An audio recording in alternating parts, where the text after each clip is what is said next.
Good morning, students. How are you? I hope you all are safe and sound at your home, and you all are utilizing your time very efficiently. So, in our previous class, we have discussed the chapter Tares in the Forest, and this is the discussion for Standard 6 students. So students, हम लोगों ने अपने पिछले कहानी में पढ़ा था कि कैसे 4 अमेरिकी सिपाही रात में अपना रास्ता भटक जाते हैं और एक युवक और उसकी माँ के घर पर आते हैं और उस रात के लिए पनाह मांगते हैं, शरण मांगते हैं कि हम लोग रात में अपना रास्ता भूल गए हैं और हमारा एक साथी जख्मी भी है, तो क्या कृपया आज रात क्या आप हमें अपने इस छोटे से घर में शरण दे सकते हैं। तो आइए चलते हैं, अब इस कहानी का जो रिमेनिंग पार्ट था उस कहानी को पढ़ते हैं और थोड़ा समझने का प्रयास करते हैं। Expecting to find more lost Americans, I opened the door without hesitation.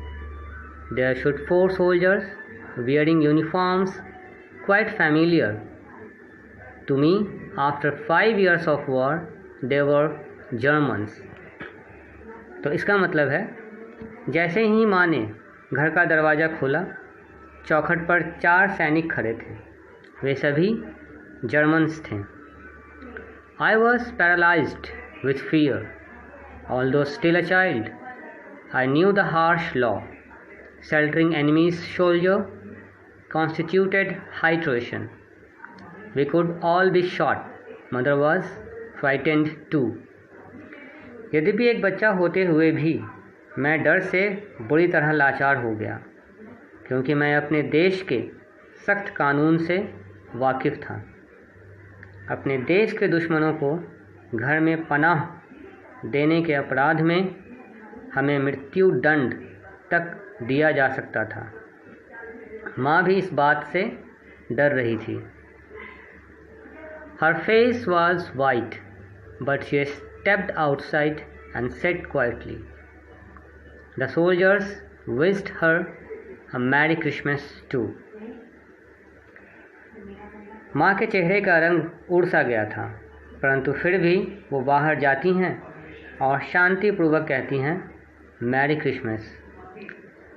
We have lost our regiment and would like to wait for daylight, explained the corporal. Can we rest here? Of course, Mother replied, with a calmness born of panic.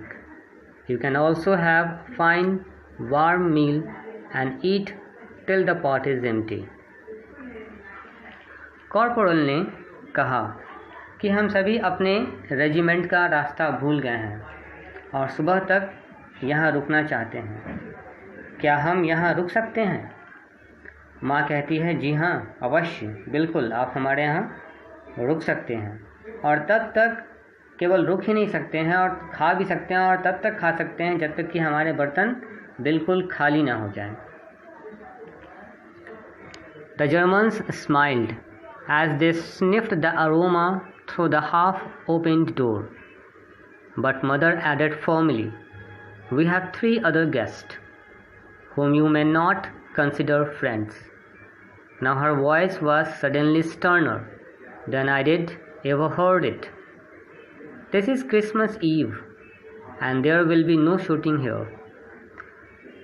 Germans ये सुनकर खुश हो जाते हैं, क्योंकि दरवाजे की ओर से खाने की मनमोहक खुशबू उनकी तरफ पहुंच चुकी थी।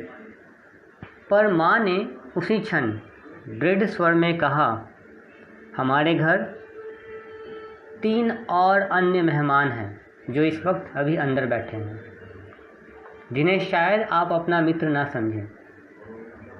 क्रिसमस की इस शाम मैं अपने घर में एक भी गोली चलने की आवाज़ नहीं चाहती। यानी क्रिसमस की उस शाम को वो माँ चाहती थी कि उनके घर में कोई गोलीबारी ना हो, कोई युद्ध ना हो, किसी प्रकार का कोई युद्ध ना हो।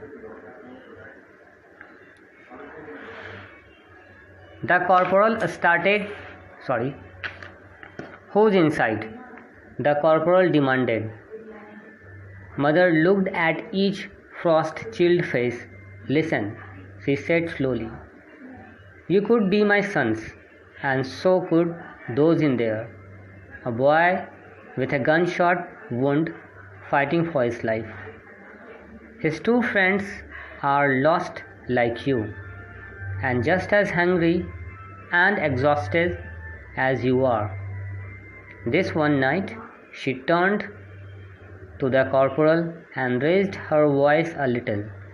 "This Christmas night, let us forget about killing." इतना सुनते ही कॉर्पोरल गरज कर कहता है, "कौन है अंदर?" युवक की माँ कहती है, "आप ही के जैसे कुछ सैनिक हैं जो इस ठंड में अपना रास्ता भटक गए हैं और सुबह तक की पनाह चाहते हैं। आइए हम सभी क्रिसमस के इस पावन रात अपने बीच की दुश्मनी भुलाकर एक साथ एक घर में बैठकर भोजन करते हैं और क्रिसमस का आनंद लेते हैं." Now as Germans and the American tensed, rubbed elbows in the small room, Mother went right on preparing dinner, but Herman's wasn't going to grow any bigger, and now there were 4 more mouths to feed. "Quick," she whispered to me, "get more potatoes and some oats. These boys are hungry, and a starving man is an angry one." इसके बाद माँ उस युवक से कहती है,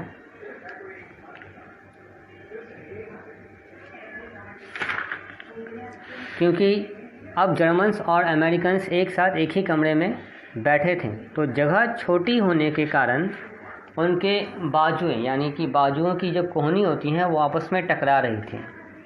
क्योंकि अब और 4 लोग एक्स्ट्रा हो गए थे, इसलिए माँ ने अपने बेटे से कहा कि भाग कर जाओ और कुछ आलू और लेकर आओ, यानी और ज़्यादा कुछ आलू अपने खेत से लेकर आओ, क्योंकि ये सभी भूखे हैं और एक भूखा व्यक्ति हमेशा गुस्से में होता है।